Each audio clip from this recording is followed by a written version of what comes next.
Senator Wyden. Thank you very much, Mr. Chairman. And I share Senator Burr's view.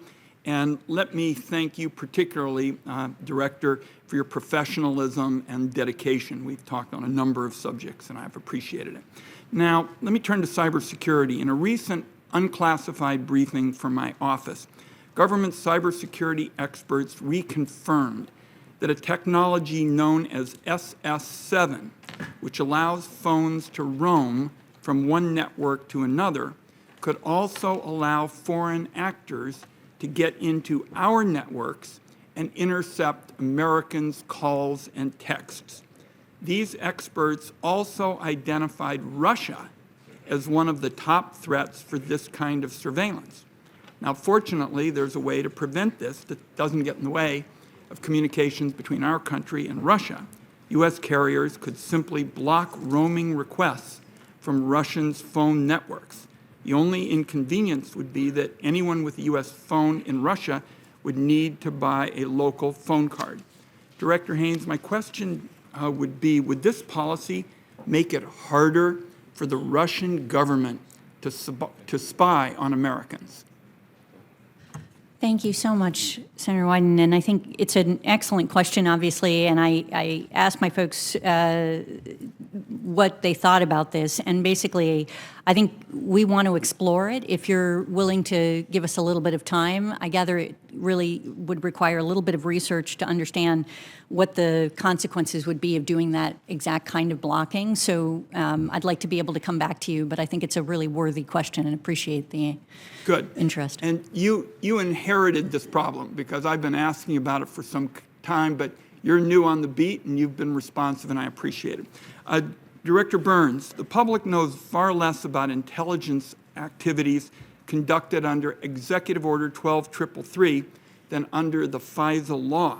So I want to express my appreciation to you and to the Director for being more forthcoming and transparent about this subject than your predecessors. Here's my question. The CIA released a portion of a report from the Privacy Board that raised the concern that when CIA analysts searched their records for information on Americans, there was no requirement to justify it, no requirement, for example, to write down the justification for a search.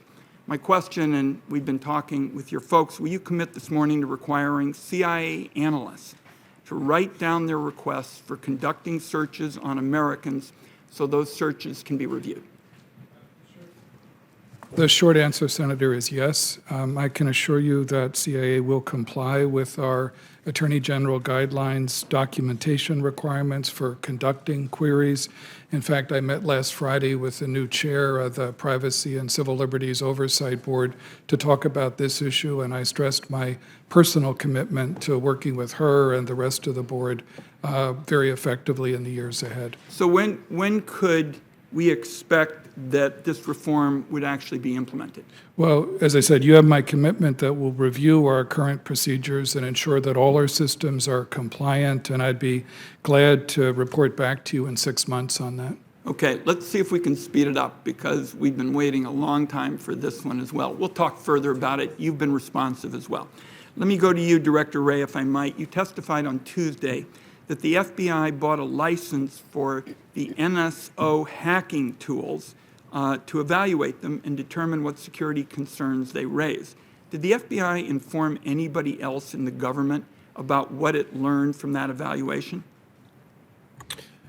I think I'd have to defer to closed session about anything on the, I think what you're getting at is the so-called VEP, the vulnerabilities process that's interagency. And while we participate in that, whether or not it applied here is a different question, but we could maybe talk a little bit more about that in closed session. I'm glad to do that. Here's what I'm interested in. I'm just asking whether the government believes that the FBI's operational use of these tools would be legal and whether that's still on the table. The public deserves to know that. Even if the FBI decided against using NSO's hacking tools, the Department of Justice Inspector General has confirmed that the FBI does use hacking in investigations. My question is really, I do think the public deserves some information on this. Let's continue the discussion. Thank you, Mr. Chairman.